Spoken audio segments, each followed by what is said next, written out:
Welcome back. After the Lahaina disaster, many residents decided to leave the area to search for new jobs and new homes. It's similar to what happened in Paradise, California, when a wildfire destroyed that town 5 years ago.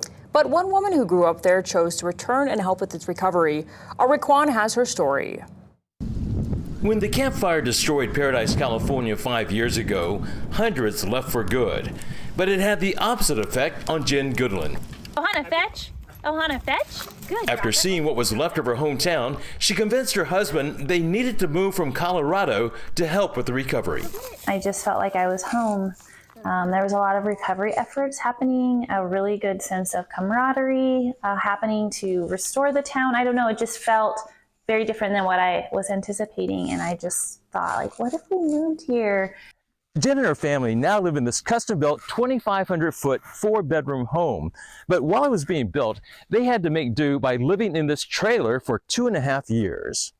You can come back in here and see, like, we ate dinner here, the 6 of us. I loved that my children actually would have to go through a little hardship. I know that sounds counterintuitive, but you can tell your kids how to go through hardship, or you can bring them to something that is actually hard. We wanted something different for our children. That was a lot of it, and we saw a lot of opportunity here and being part of something bigger than ourselves. Jen is now the director for the Rebuild Paradise Foundation, a nonprofit which provides grants for those who lost their homes. It also offers 9 affordable pre-approved floor plans. All meet high fire code standards. So far, about 200 people have used these plans. The biggest draw to it is the time savings, where you're saving 6 to 12 months of time. So time is money and lots of value for people.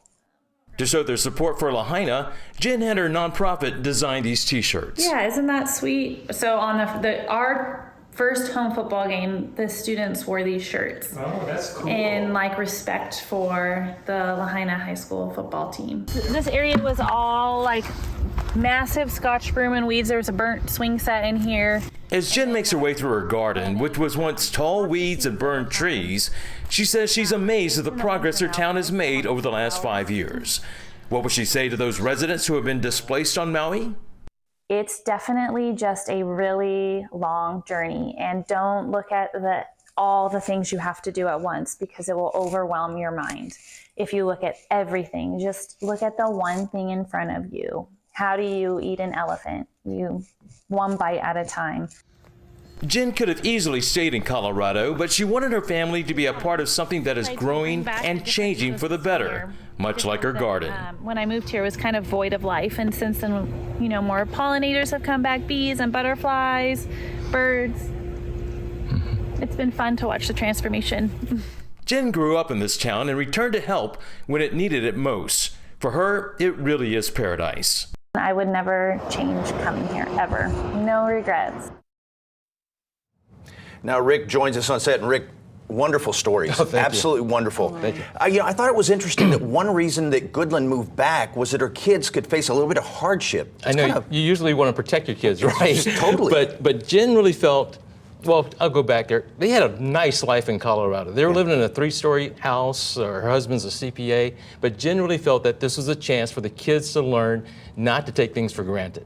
And by facing these hardships for 2.5 years in the trailer, and even now, the town's not completely back, they would learn some valuable lessons about what's really important in life. And for her, it's people and community. So that's what she wanted to do, and it seems to be working. Smart mom. Yeah, and it's so interesting to hear from her. Now, I heard her call her dog Ohana. So Right. Does she have any Hawaii ties?